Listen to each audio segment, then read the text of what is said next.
Assalamualaikum warahmatullahi wabarakatuh.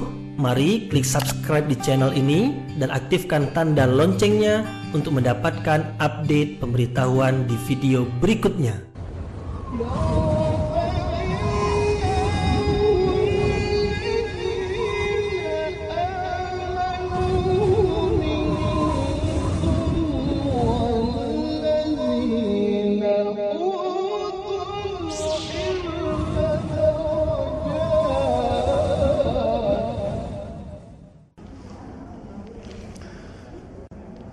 A'udzu billahi minasyaitonir rajim. Bismillahirrahmanirrahim. Assalamualaikum warahmatullahi wabarakatuh. Alhamdulillahirabbil alamin wa bihi nasta'inu ala umurid dunya waddin. Nasta'inuhu wa nastaghfiruh wa na'udzu billahi min shururi anfusina wa min sayyiati a'malina. فمن يهد الله فلا مضل له ومن يضلل فلا هادي له أشهد أن لا إله إلا الله وحده لا شريك له وأشهد أن محمدا عبده ورسوله لا نبي بعده أما بعد. Kita bersyukur kepada Allah Subhanahu wa taala yang masih melimpahkan rahmat dan nikmat. Kita bersyukur dengan mengucapkan Alhamdulillahi Rabbil Alamin. Tidak lupa pula bersolawat kepada Rasulullah sallallahu alaihi wasallam dengan mengucapkan Allahumma salli ala Sayyidina Muhammad wa ala ali Sayyidina Muhammad. Dan bersalam kepada Rasulullah dengan mengucapkan Assalamu alayka ya Rasulullah. Alhamdulillah, pada kesempatan ini kita dapat kembali meneruskan pengajian tafsir ayat-ayat suci Al-Quran, yang pada malam hari ini kita akan teruskan kepada ayat yang ke-10. Ayat yang ke-10 dari surah Al-Baqarah. Sebelum ini kita sudah sampai kepada ayat yang ke-9. Ayat yang ke-10 lanjutan dari ayat yang ke-8 dan ke-9, yaitu yang menerangkan tentang kelompok yang ketiga dari manusia. Kelompok yang pertama orang-orang yang bertakwa, kelompok yang kedua orang-orang yang kafir, dan yang ketiga adalah kelompok orang-orang munafik. Dalam ayat yang ke-10 Allah Subhanahu wa taala berfirman, A'udzu billahi minasyaitonir rajim. Bismillahirrahmanirrahim. Fi qulubihim maradun fazadahumullahu marada wa lahum 'adzabun alimun bima kanu yakdzibun. Fi qulubihim maradun, fi di dalam, qulubihim hati mereka. Mereka yang dimaksudkan adalah orang-orang munafik, karena ayat sebelumnya menerangkan tentang orang-orang munafik. Di dalam hati mereka maradun, penyakit, terdapat penyakit. Fazadahum, maka bertambah kepada mereka itu, yang menambah fazadahumullah, maka Allah menambah kepada mereka itu maradha, penyakit yang lain. Jadi bertambah-tambah penyakit di dalam hati orang-orang munafik. Walahum, dan bagi mereka, bagi orang-orang munafik itu azabun alim, azab yang pedih, bima kanu yakdzibun, disebabkan karena apa-apa yang mereka dustakan. Di dalam hati mereka ada penyakit, maka Allah atau lalu Allah menambahkan penyakit yang lain kepada mereka. Dan bagi mereka azab yang pedih disebabkan karena apa-apa yang mereka dustakan. Inilah ayat yang akan kita bahas pada malam hari ini, yaitu ayat yang masih lagi menerangkan tentang orang-orang munafik, yaitu orang-orang yang di dalam hati mereka ada penyakit. Kemudian penyakit tersebut jangankan dapat dihilangkan, tetapi penyakit tersebut bertambah-tambah. Kemudian di samping di dalam hati mereka ada penyakit, keadaan mereka amatlah sengsara sebab mereka menerima azab, menerima siksaan dari sisi Allah Subhanahu wa taala, yaitu azab yang pedih, yang mereka merasakan kepedihannya. Allah mengazab mereka dengan azab yang pedih disebabkan karena mereka berdusta. Dusta mereka bukan dusta yang kecil, dusta mereka dusta yang besar, seperti yang disebutkan dalam ayat-ayat yang sebelumnya, yaitu dusta mereka adalah mengatakan bahwasanya mereka beriman kepada Allah dan hari akhirat, tetapi sebenarnya mereka tidak beriman. Wa minan nasi man yaqulu amanna billahi wa bil yaumil akhir. Dan dari manusia itu ada yang mengatakan kami beriman kepada Allah dan kepada hari akhirat. Wa ma hum bimu'minin, sesungguhnya mereka bukanlah orang-orang yang beriman. Beriman di mulut saja, menyatakannya kepada orang-orang yang beriman bahwasanya mereka beriman. Kalau dahulu kepada Rasulullah mereka menyatakan yang mereka beriman kepada Rasulullah, tapi sebenarnya mereka tidak beriman karena di dalam hati mereka menyimpan kekufuran. Mereka beriman di mulut, tetapi di dalam hati mereka kufur.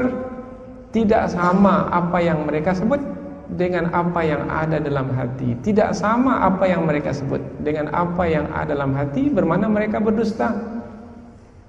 Maka dalam ayat ini mereka disebut sebagai orang-orang yang berdusta, karena lain di mulut, lain di hati.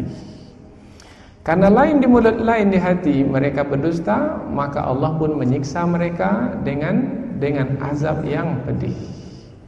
Inilah ringkasan dari ayat yang ke-10 dari surah Al-Baqarah yang masih lagi menerangkan tentang orang-orang munafik. Baik, sekarang kita akan bahas ayat ini dengan lebih terperinci lagi. Fi qulubihim marad, di dalam hati mereka ada penyakit. Di sini Allah menerangkan tentang apa sebenarnya yang ada dalam hati mereka. Kalau ayat sebelum ini menerangkan tentang perbuatan mereka yang dapat disaksikan oleh mata. Tapi kalau yang di dalam hati tak dapat dilihat oleh mata, karena dia tersembunyi di dalam dada sana. Kalau sebelum ini mereka menipu Allah dan menipu orang-orang beriman. Yukhadi'unallaha walladzina amanu. Mereka menipu Allah dan menipu orang-orang beriman. Wa ma yakhda'una illa anfusahum wa ma yash'urun. Sebenarnya mereka menipu diri mereka sendiri, tetapi mereka tidak merasakannya. Kalau disebut menipu, ini kaitannya dengan perbuatan yang mereka lakukan. Tapi kalau disebut penyakit di dalam hati, ini kaitan dengan hati, tersembunyi di dalam dada. Nah, yang tersembunyi dalam dada itu tak ada sesiapa di antara manusia yang tahu, karena disembunyikan dalam dada. Tapi meskipun manusia tidak tahu, Rasulullah tak tahu, orang-orang beriman tak tahu, kita pun sekarang ini apa yang disimpan di dalam hati orang-orang munafik itu kita pun tak tahu, tetapi Allah mengetahuinya. Nah, Allah Subhanahu wa taala di dalam ayat ini memberitahukan apa sebenarnya yang ada dalam hati orang-orang munafik itu. Jadi yang ada dalam hati orang munafik itu adalah, kalau sebelum ini kekufuran, tetapi di sini Allah menyebut dengan kata yang lain, yaitu yang ada dalam hati orang munafik itu yang berupa kekufuran itu dengan kata yang baru pula kita jumpa, yaitu penyakit. Sebenarnya kekufuran yang ada dalam hati itu adalah penyakit. fi qulubihim maradun, di dalam hati mereka ada penyakit. Dalam ayat sebelum ini, yang ada dalam hati mereka itu adalah kekufuran. Sebenarnya mereka tidak beriman kepada Allah, tidak juga beriman kepada hari akhirat. Dalam ayat ini Allah menyebutkan dalam hati mereka itu adalah penyakit, maka kekufuran itu adalah penyakit. Dan penyakit yang paling dahsyat di dalam hati adalah kekufuran. Kekufuran penyakit hati. Penyakit hati ini, kekufuran ini akan melahirkan penyakit-penyakit hati yang lainnya. Penyakit hati yang lain, penyakit angkuh, penyakit sombong, penyakit dengki, penyakit apa lagi yang lain. Semua penyakit hati adalah lahir dari kekufuran. Kalau sudah kufur kepada Allah, maka dia akan melahirkan penyakit-penyakit yang banyak sekali. Kalau banyak penyakit, bagaimana hidup ini? Sengsara. Maka orang munafik, karena dalam hatinya ada kekufuran dan itu adalah penyakit, maka kehidupan orang-orang munafik adalah kehidupan yang sengsara. Itulah hakikat yang ingin Allah terangkan kepada kita. Jadi orang munafik adalah orang yang hidupnya tidak akan pernah senang, tidak akan pernah aman, tidak akan pernah damai selama-lamanya. Berhasil tak berhasil mendengki orang, dia pun tak akan sengsara. Berhasil mendengki orang sengsara, tak berhasil mendengki orang pun sengsara juga. Orang munafik tidak akan pernah merasakan kesenangan di dalam hidup. Apa sebab? Sebab penyakit masih lagi bersama dengan mereka. Baru senang kalau penyakit itu diangkat, dihilangkan. Selagi penyakit ada, selagi itu kesengsaraan akan dirasakan. Jadi apabila Allah menyebut di dalam hati mereka ada penyakit, bermakna mereka adalah orang-orang yang sengsara di dalam hidupnya. Di dalam hati mereka ada penyakit. Biasanya penyakit yang kita fahami ini adalah penyakit di badan. Tetapi di dalam ayat ini Allah menyebutkan penyakit di dalam hati. Maka jangan samakan penyakit yang di badan dengan penyakit yang di hati. Apalagi apabila Allah menyebut tentang hati dalam Al-Quran, bukan hati yang difahami oleh dokter-dokter, yaitu sebongkah daging di dalam dada sebelah kiri, bukan itu. Yang dimasukkan hati di sini adalah unsur yang memiliki perasaan, yang memiliki kefahaman, yang memiliki keyakinan, yang memiliki kepercayaan, kekuatan. Nah, unsur itu yang dimaksudkan di dalam ayat ini. Lalu, kalau di dalam hati itu ada penyakit, apa pula maknanya? Kalau di dalam badan ini, di badan ini ada penyakit, umpamanya di kulit ada penyakit. Penyakit apa biasanya yang ada di kulit? Umpamanya kudis ada di kulit. Umpamanya lagi ada penyakit di mana? Di mata. Ada lagi penyakit di mana? Di gigi umpamanya. Ada lagi penyakit di mana? Di jantung umpamanya. Ada lagi penyakit di mana? Ini di tubuh. Dan kita bisa sebut penyakit-penyakitnya seperti yang kita ketahui. Ada pula penyakit di hati. Nah, yang di hati yang kita sebutkan tadi, yaitu kekufuran, kemunafikan, keraguan-raguan, kedengkian, dan seterusnya. Sekarang apa makna penyakit? Tadi disebutkan penyakit kulit adalah kudis. Kudis itu penyakit.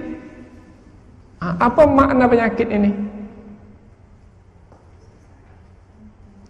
Penyakit itu melahirkan kesengsaraan. Kalau ada kudis di tangan, sengsara kita. Kalau ada penyakit di gigi, sengsara kita. Ada penyakit di mata, sengsara kita, mendatangkan kesengsaraan. Sekarang penyakit itu sendiri apa? Maka ulama tafsir pun mencari makna kata penyakit ini. Dijumpai ada dua maknanya. Makna pertama dari penyakit, makna yang pertama adalah maknanya ad-du'af, lemah. Itu makna pertama. Jadi penyakit adalah yang melemahkan. Penyakit adalah yang melemahkan. Apabila penyakit itu pada badan, maka badan itu dengan penyakit tersebut akan menjadi lemah. Badan akan menjadi lemah. Ada penyakit kaki di kaki, ada penyakit di kaki, maka kita akan lemah berjalan, tak mampu berjalan lagi. Tapi kalau tak ada penyakit, kuat berjalan. Ada penyakit di pinggang, lemah di pinggang, tak mampu duduk lama-lama. Ada penyakit di kulit, begitu juga dia mendatangkan kesusahan kita pada kulit ini. Apabila penyakit di akal fikiran, begitu juga lemah pada akal fikiran. Penyakit di hati, lemah.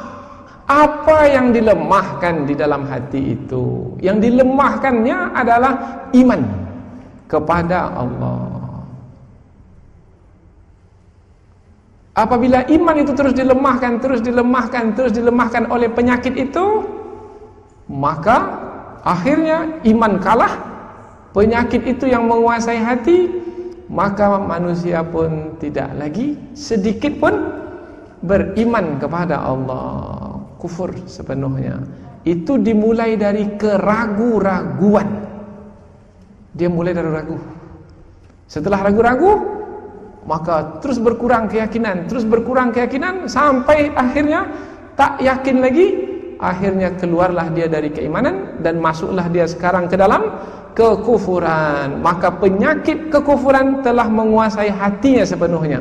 Orang munafik adalah orang yang penyakit kekufuran itu menguasai hatinya sepenuhnya.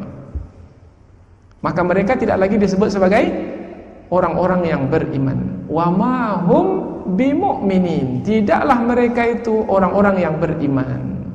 Karena penyakit kekufuran atau penyakit keraguan-raguan sudah menguasai hati mereka. Karena penyakit keraguan-raguan atau kekufuran itu melemahkan. Tadi kata penyakit maknanya lemah. Melemahkan apa? Melemahkan iman. Maka jangan beri peluang kepada kekufuran meskipun sedikit di dalam hati, karena dia adalah penyakit yang akan terus melemahkan. Lalu bagaimana? Cabut, angkat, buang jauh-jauh apa saja perbuatan yang berupa kekufuran. Apa umpamanya perbuatan yang berupa kekufuran? Umpamanya banyak sekali. Umpamanya menyekutukan Allah dengan percaya kepada selain Allah, pergi ke dukun, percaya ke tukang ramal. Ini kononnya tanggal 12 bulan 12 tahun 2012 akan terjadi kiamat. Nah, ini adalah hasil ramalan. Mempercayai adalah kekufuran. Oh, mungkin betul juga lah, karena 12 ini. Sudah, apabila mempercayainya, maka dia telah melemahkan keimanan. Karena keimanan seorang yang beriman, tidak ada sesiapa yang mengetahui tentang kapan kiamat itu akan terjadi. Hilang keimanannya. Apalagi yang mengatakannya, oh ini hasil kajian ini tukang ramal nih handal ini, setiap ramalannya selalu kena ini. Semakin ragu, itu adalah penyakit. Keraguan-raguan adalah penyakit. Asyak adalah penyakit. Maka apabila dibiarkan terus, dia akan terus melemahkan. Karena penyakit itu maknanya melemahkan iman yang ada di dalam hati. Itu makna pertama dari kata penyakit. Nah, apabila dibiarkan terus penyakit itu, maka dia akan mendatangkan rasa sakit. Nah, itu adalah akibat dari penyakit yang tidak disembuhkan. Kalau penyakit tak disembuhkan, dia akan mendatangkan rasa sakit. Penyakit di kulit mendatangkan rasa sakit di kulit. Penyakit gigi mendatangkan rasa sakit di gigi. Penyakit mata mendatangkan rasa sakit di mata. Itu akibatnya kalau penyakit tidak segera disembuhkan. Penyakit dalam hati, maka dia akan mendatangkan rasa sakit di dalam hidup. Karena hidup ini kita jalani dengan hati. Kalau hati sudah sakit, sakitlah hidup ini. Kalau hati sehat, maka sehatlah hidup ini. Sempurna hidup ini. Itu makna pertama dari penyakit. Makna kedua dari penyakit adalah al-man'u. Al-man'u maknanya adalah halangan. Penyakit disebut penyakit karena dia menghalang. Menghalang apa? Menghalang untuk mendapatkan kesempurnaan. Umpamanya, kalau kita punya penyakit, maka penyakit itulah yang menghalangkan kita untuk mendapatkan kesempurnaan. Umpamanya sakit gigi, maka menghalang kita untuk mendapatkan kesempurnaan dalam makan, mengunyah, minum air pun susah. Jangankan minum air, berbaring tidur pun susah. Orang ngomong kita susah, tak ngomong pun orang kita pun juga susah. Karena gigi ini sudah menghalang kita dari mendapatkan kesempurnaan di dalam hidup. Sempurna bahasa Arabnya sahih. Kalau dibawa ke bahasa kitanya, sahih itu maknanya sehat. Maka lawan penyakit itu adalah sehat. Orang yang sehat, orang yang tak punya penyakit. Orang yang sakit adalah orang yang tidak sehat karena dia punya penyakit. Orang yang sakit karena dia punya penyakit, itulah yang menghalangnya dari sempurna, dari sehat. Sehat itu maknanya sempurna. Jadi penyakit disebut penyakit karena dia penghalang. Jadi apabila di dalam hati orang munafik itu ada penyakit, bermakna di dalam hati orang munafik itu ada penghalang untuk mendapatkan kesempurnaan di dalam hidup. Jadi hidup siapa yang sempurna? Hidup orang-orang yang bertakwa, orang-orang yang beriman. Orang-orang kafir tidak memiliki hidup yang sempurna. Orang-orang munafik tidak memiliki hidup yang sempurna. Jadi ketika disebut kata penyakit di sini dalam ayat yang kita tafsirkan ini menerangkan bahwasanya yang sempurna dari manusia adalah kelompok pertama. Tapi kelompok kedua, kelompok ketiga bukanlah orang-orang yang sempurna karena dalam hati mereka ada penyakit. Penyakit itu maknanya penghalang, menghalangi mereka dari mendapatkan kesempurnaan di dalam hidup. Lalu kalau badan kita sakit, bagaimana supaya kita dapat kesempurnaan dalam hidup? Pergi ke dokter, makan obat untuk menghilangkan penyakit. Begitu juga apabila di dalam hati ada penyakit kekufuran, maka berimanlah kepada Allah, karena iman itu nanti yang akan mengangkat penyakit kekufuran itu. Ada penyakit ragu-ragu, maka yakinlah kepada Allah. Bagaimana supaya yakin? Dapatkan ilmu, karena ilmu itu nanti yang akan melahirkan keyakinan. Karena biasanya orang yang tak yakin ini orang yang tak punya ilmu cukup. Apabila tak punya ilmu cukup, maka dia pun akan ragu-ragu. Tapi kalau punya ilmu cukup, maka dia akan yakin-yakin di dalam hidup. Apabila punya penyakit ragu-ragu, tambah terus ilmu supaya yakin. Apabila yakin, maka hilanglah penyakit ragu-ragu. Jangan biarkan penyakit terus ada di dalam hati. Angkat, cabut. Dan kita tambah ayat ini, fi qulubihim maradun fazadahumullahu marada. Lalu Allah menambahkan kepada mereka penyakit yang lain lagi. Apa pula maksud ayat ini? Bertambah-tambah penyakit di dalam hati mereka. Mengapa bertambah-tambah? Mengapa bertambah-tambah? Jawabannya adalah apabila penyakit yang dahulu itu tidak disembuhkan, maka penyakit itu akan menambah penyakit yang lainnya, atau akan melahirkan penyakit yang lainnya pula. Contohlah mudah. Penyakitnya penyakit apa? Penyakitnya penyakit darah tinggi umpamanya. Yang tinggi darahnya saja, darah tinggi. Apabila penyakit darah tinggi ini tidak diselesaikan, maka dia perginya kemana lagi? Oh, dia cari-cari yang lain yang berkaitan dengan darah tinggi ini. Apabila tak diselesaikan, dia pergi ke jantung, dia pergi ke mana-mana. Akhirnya berapa sekarang penyakitnya? Pertamanya 1 saja, sekarang bertambah jadi 2, jadi 3, jadi 4. Maka apabila penyakit yang ada tidak segera disembuhkan, maka akan bertambah penyakit yang lainnya. Dan orang munafik adalah orang yang tak pernah menyembuhkan penyakit yang ada dalam hati mereka. Maka hari demi hari penyakit mereka terus bertambah di dalam hati. Kalau terus bertambah saja bagaimana ini? Ibarat kanker, kanker. Dia merebak, dia dia meluas. Tadinya hanya satu tempat saja, tapi dia menjalar ke sana kemari. Yang tadinya baik jadi tidak baik, jadi rusak. Karena penyakit itu berpindah dari satu ke satu, dari satu ke satu. Demikianlah keadaan orang-orang munafik.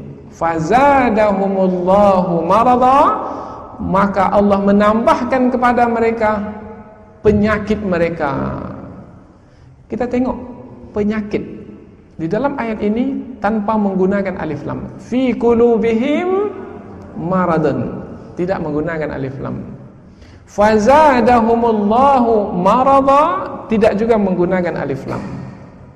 Allah tidak menyebut fi qulubihimul marad, fazadahumullahul marada, tidak. Allah tidak menggunakan alif lam.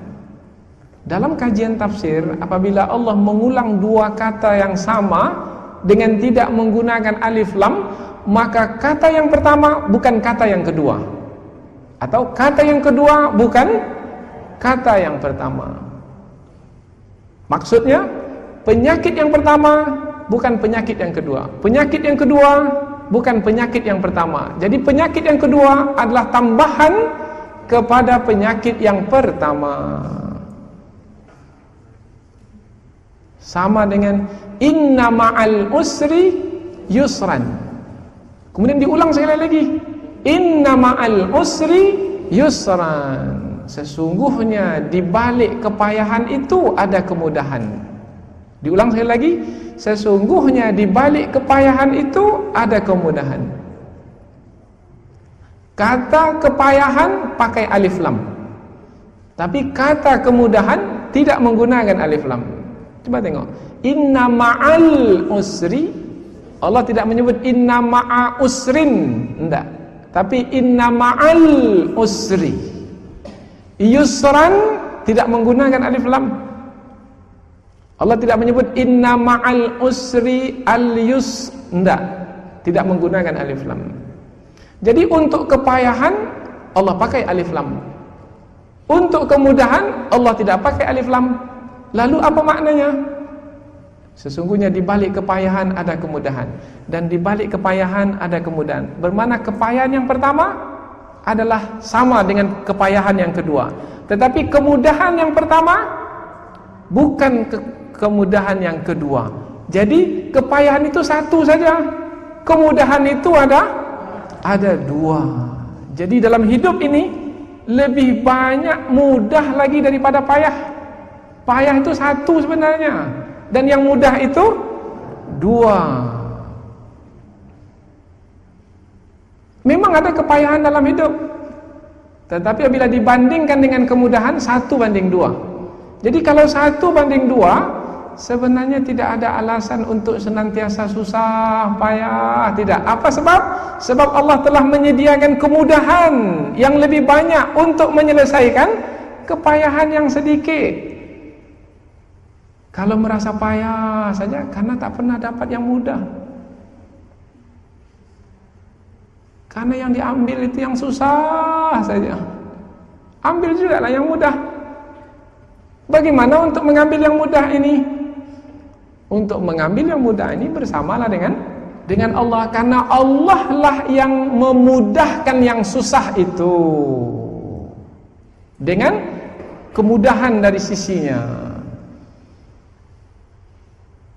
Maka dalam doa kita selalu mengatakan, ya Allah, mudahkanlah yang susah itu.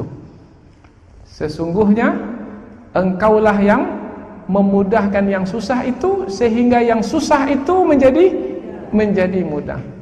Allahumma yassirna wa la tu'assir alaina, fa inna kulla asirin alaika yasir. Ini doa tentang susah dan mudah ini. Ya Allah, mudahkanlah yang susah, karena hamba ini menjalani ini ini susah sekali lah ini ya Allah. Tetapi ya Allah, Engkaulah yang memudahkan yang susah itu. Dan apabila Engkau memudahkan yang susah, tak ada lagi yang susah, semua menjadi mudah. Berperang pun, menyambung nyawa pun mudah.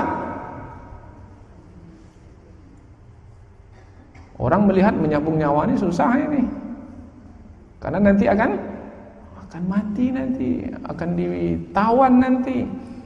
Tapi bagi orang-orang tertentu, karena Allah telah memudahkan baginya jalan untuk berjuang di jalannya, maka jadi mudah saja. Tapi apabila Allah tak mudahkan, maka yang mudah itu pun menjadi susah. Contoh mudah lah supaya jangan susah-susah memahaminya. Ada orang yang dimudahkan yang susah itu, rumahnya jauh di Marpoyan sana, jauh dari Masjid Agung ini. Tapi karena Allah mudahkan, sampai dia ke sini. Ada orang yang rumahnya dekat Masjid Agungnya, berseberangan saja dengan Masjid Agung ini, langkah kaki 2-3 langkah sampai, tapi tak sampai-sampai. Apa sebab? Sebab karena dia tidak bersama dengan Allah yang memudahkan yang susah, maka yang mudah pun menjadi susah. Nah, orang-orang munafik adalah orang-orang yang dalam hatinya ada penyakit kesusahan, bertambah-tambah kesusahan itu sebab tak bersama dengan Allah. Karena mereka adalah orang-orang yang kufur, menutupi keberadaan Allah. Karena dahulu telah kita terangkan, makna kufur adalah menutupi keberadaan Allah. Yang mereka nampak adalah diri mereka saja. Allah yang memerintah, mereka abaikan. Perintah Allah diabaikan. Larangan Allah tidak dipedulikan. Mereka ini adalah orang-orang yang kufur, orang-orang yang menutupi keberadaan Allah. Fi qulubihim maradun fazadahumullahu marada. Karena kata marada, marad dalam ayat ini diulang 2 kali, tidak menggunakan alif lam, maka penyakit yang ada dalam hati orang-orang munafik hari demi hari akan bertambah dan tidak akan pernah berkurang. Sengsara jadi orang munafik. Nampaknya saja senang, tetapi sebenarnya kehidupannya, hakikat dari hidupnya itu adalah sengsara. Orang munafik ini nampak senang hidupnya, karena dengan kemunafikannya mungkin dia dapat kepentingan dari kemunafikannya itu. Kalau berkumpul dengan orang beriman, nampak seperti orang beriman, tapi sebenarnya berkumpul di sini sebagai mata-mata saja. Nanti dia akan berikan laporan nanti kepada orang yang mengarahkannya datang ke kumpulan orang-orang beriman itu, karena ada kepentingan yang ingin dia dapatkan. Nanti akan disebutkan di dalam ayat yang berikutnya. Wa idza laqul ladzina amanu qalu amanna. Apabila mereka bertemu dengan orang-orang beriman, mereka mengatakan amanna, kami juga beriman. Wa idza khalau ila syayatinihim, ketika mereka kembali ke syaitan-syaitan mereka, Allah gunakan kata syaitan di sini. Qalu inna ma'akum, sesungguhnya kami ini bersama dengan kamu, kami juga syaitan sama seperti kamu. Innama nahnu mustahzi'un, sesungguhnya kami adalah orang-orang yang memperolok-olokkan orang-orang beriman itu. Allahu yastahzi'u bihim wa yamudduhum fi tughyanihim ya'mahun. Allah yang akan membalas olok-olok mereka itu, dan Allah biarkan mereka senantiasa dalam rancangan jahat mereka itu, dalam kesesatan mereka itu, sampai waktu yang ditentukan. Bukan selama-lamanya, tidak. Nampaknya sampai kepentingannya, Nampak hidupnya senang. Oh, tapi sebenarnya tidak. Dalam penyakit yang mendatangkan kesengsaraan dan akan terus dalam kesengsaraan yang bertambah-tambah. Maka Allah sebutkan walahum adzabun alim. Kesengsaraan itu seperti apa? Maka Allah terangkan pula azab. Azab siksaan, kalau disebut siksaan bermakna ada pelanggaran yang dilakukan. Pelanggaran yang mereka lakukan adalah kekufuran, kemunafikan, keraguan-raguan, kedengkian. Nah, karena itu adalah perbuatan yang tercela, melahirkan dosa, maka bagi mereka azab alim, pedih. Azab pedih. Sebenarnya maksudnya adalah azab yang memedihkan. Memedihkan. Kalau pedih ini di mana rasanya? Rasa pedih ini di mana? Di hati. Bagaimana rasa pedih ini? Kalau untuk orang-orang kafir sebelum ini Allah menyebut azab yang besar. Walahum azabun azim. Khatamallahu ala qulubihim wa ala sam'ihim wa ala absarihim ghishawatu walahum azabun azim. Azab yang azim, besar. Itu untuk orang kafir. Tapi untuk orang munafik, walahum azabun alim, azab yang pedih. Untuk orang kafir, azab yang besar. Untuk orang munafik, azab yang pedih. Apa mana pedih? Susah untuk menyebutnya. Tapi kalau mau tahu pedih itu, ambil pisau yang tajam, kemudian sayat-sayat kulit ini sampai keluar dagingnya itu, sampai nampak tulangnya itu. Setelah itu ambil limau, ambil jeruk, kemudian peraskan airnya itu ke kulit yang sudah tenganga itu. Bagaimana rasanya? Itulah makna pedih. Jadi susah untuk disebutkan dengan kata-kata, karena dia berkaitan dengan keadaan. Pedih itu pedih di badan. Ada lagi pedih yang lebih dahsyat, bukan pedih di badan, tapi pedih di hati. Badan baik, tapi hati kalau sudah pedih, susah untuk digambarkan. Merana, sengsara, tertekan, teraniaya apabila hati sudah pedih. Nah, azab yang diberikan kepada orang munafik adalah azab yang pedih, yang memedihkan. Badannya tak ada apa-apa, tetapi yang memedihkan hatinya, yang akan menyengsarakan hidupnya. Karena penentu hidup kita itu hati kita. Hati senang, senang hidup. Hati sengsara, sengsara hidup. Nah, orang munafik, Allah pedihkan hatinya. Apabila Allah pedihkan hatinya, maka sengsaralah ia menjalani hidup. Allah gunakan kata pedih, azab yang pedih, karena perbuatan orang munafik itu memedihkan orang-orang beriman. Kalau orang kafir, dia memang menerangkan saya kafir, jadi dia jujur. Orang kafir ini jujur. Seperti apa yang dia sebut, seperti itu yang ada dalam hatinya. Dia jujur, saya kafir, terus terang. Tapi orang munafik ini dia tak jujur, dia berdusta. Saya beriman, tapi sebenarnya dia kafir.